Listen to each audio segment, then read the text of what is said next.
नमस्कार प्रेक्षकांनो, लक्ष्मीच्या पावलांनी या मालिकेच्या आजच्या भागामध्ये आपल्याला असं पाहायला मिळालं, अद्वैत हा अनामिकाला पुन्हा चांदेकरांच्याकडे आणण्यासाठी अनामिकाच्या घराबाहेर आलेला असतो आणि सोहमला सुद्धा त्याने तिथे बोलवलेलं असतं.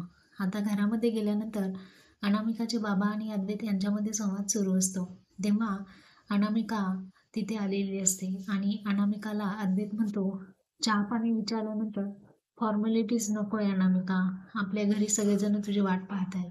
अनामिका म्हणते आता हे शक्य नाही आहे. तिचे बाबासुद्धा अनामिकाला साथ देतात की म्हणजे आत्तापर्यंत इतकं काही घडलं तुमच्या घरामध्ये माझ्या मुलीसोबत आणि तरी पण तुम्ही अशी अपेक्षा ठेवताय की तिने पुन्हा तुमच्या घरी यावं. आता अद्वैत खूप शांतपणे तिला समजावून सांगत असतो आणि मला वाटतंय सोहम तुझी पुन्हा एकदा माफी मागतोय, त्याला एक संधी दे, तुमचं नातं पुन्हा एकदा भरेल. त्यावरती अनामिका म्हणते, मी त्याला आत्तापर्यंत खूप चान्स दिलेले आहेत परंतु त्याला सुधारायचंच नाही आहे. आता सोहमला डायरेक्टली ती घटस्फोटच मागत असते.